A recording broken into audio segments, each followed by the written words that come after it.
Welcome to Classic Console Club, where we look back on classic games to see if they pass the test of time. In the Memory Chest series, we look back at one of our favorite childhood games that the other did not play growing up and introduce them to that game. In this video, we're going to look back at one of my favorite games in my Memory Chest, which is Left 4 Dead 2. I will be giving a nostalgia score and a modern day score as always, and Harv, since he hasn't played the game, will be giving his modern day score to determine if this game is a classic. My nostalgia score for this game is going to be a solid 9 out of 10. I absolutely loved the zombie genre, and I feel like there were not many, or even any, other games like this in this series when they first released Left 4 Dead. Being able to play with 3 other friends with the amount of teamwork that was needed really made this game fun to play, and the replayability of this game is very, very high. That being said, let's get into the review.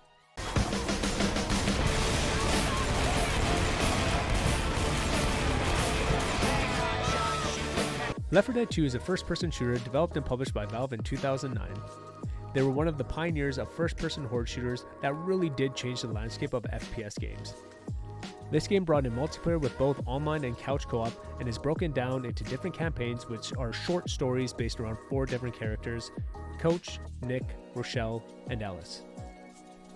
Players scrounge up different melee weapons, guns, and specialty items scattered all around the level to fend off the hordes of undead that vary from common to special infected to get to the safe rooms, which are checkpoints in the campaigns that will eventually lead to the finale of the campaign.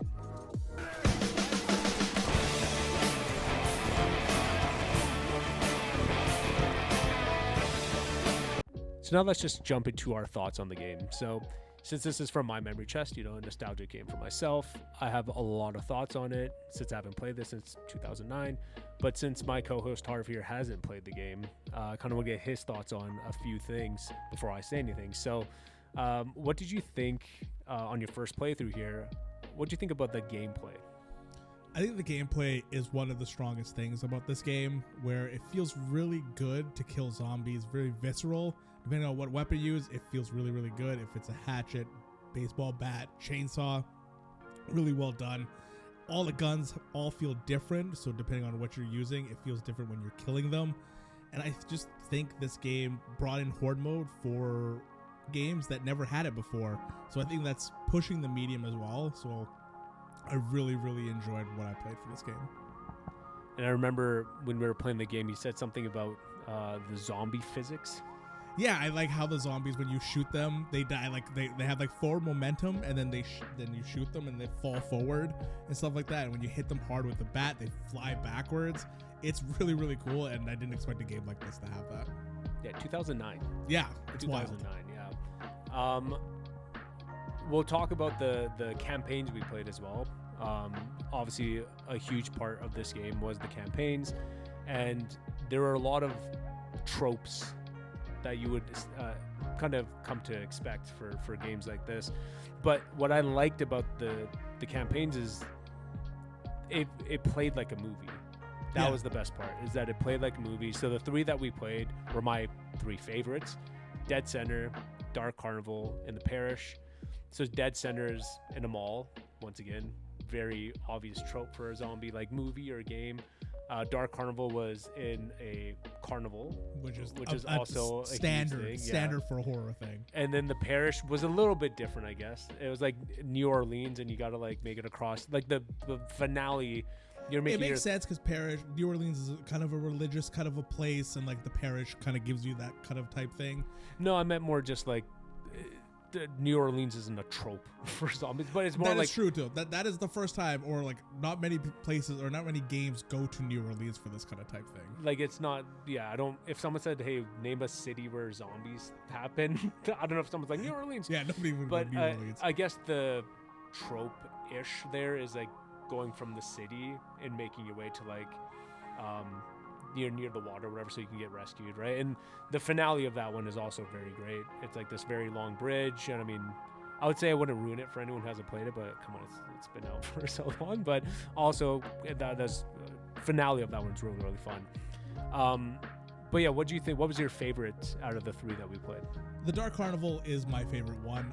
I'm a sucker for the mall too, because I watch old zombie movies and stuff like that, like Dawn of the Dead, that kind of type thing, and it's very, very mall centric. But I think the Dark Carnival is really cool because it's just got that vibe, and I really like the whole carnival horror kind of trope a lot. So I think that one really hit. Nothing like a clown zombie coming out. I don't. That's the other thing, right?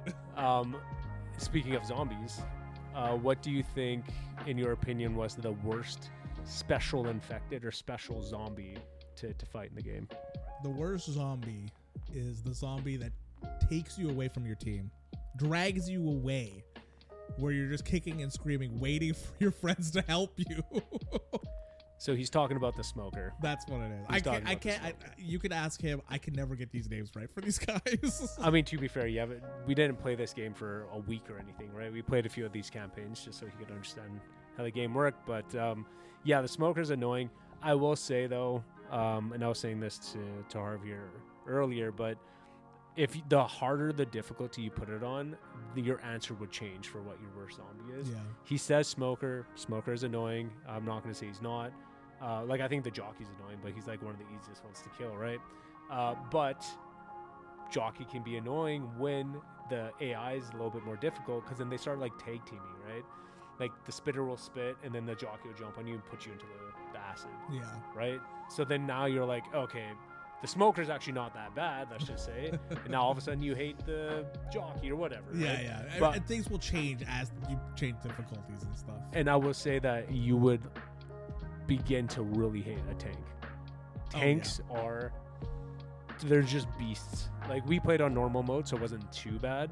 But once you put it on like the harder difficulty, like they're almost impossible to kill.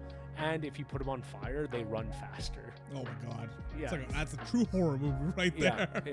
So I think that would actually change your answer. But yeah, I think for the first playthrough, you played like the best version of it.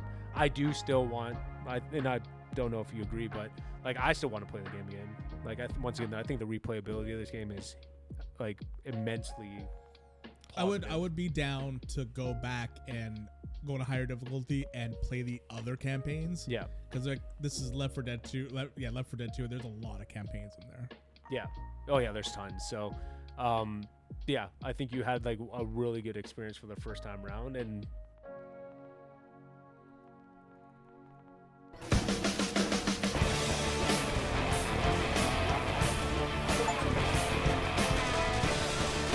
so my modern day score is going to be a 9 out of 10. It's the exact same as my nostalgia score because it's exactly how I remember it. From the tropes to the gameplay to the special infected, I absolutely adore this game. And I still think it's as good as it was when I first played it, which kind of tells you how good it was in 2009. I think the kind of choose your own adventure to this game and all the different RNG there could be in this game is just so great. And we played, like I said, on a normal difficulty, and it was still fun. So, I mean, you heard us say that we want to play it again on a harder difficulty. And if you add another 2 friends to that, I mean, it's just endless hours of fun. So I give this a 9 out of 10, and that means I deem this a certified classic. As Sunny said from the very beginning, I really don't have a nostalgia score for this. So playing it now, I thought they nailed the gameplay. The horde mode is very, very tense. Killing zombies is very visceral, especially when you use like different kinds of weapons and different kind of utility. Also, the campaign is set up in a very, very cool way where it uses zombie tropes and different acts to kind of convey the story. So I would give this game a 9 out of 10 on the modern score, certifying it as a classic. Thank you guys so much for watching the video. If you guys like the video, hit that like button. If you guys like the content on the channel, hit that sub button. Let us know what you guys think about Left 4 Dead 2. Is it still a classic? And until next time, thank you guys so much for watching.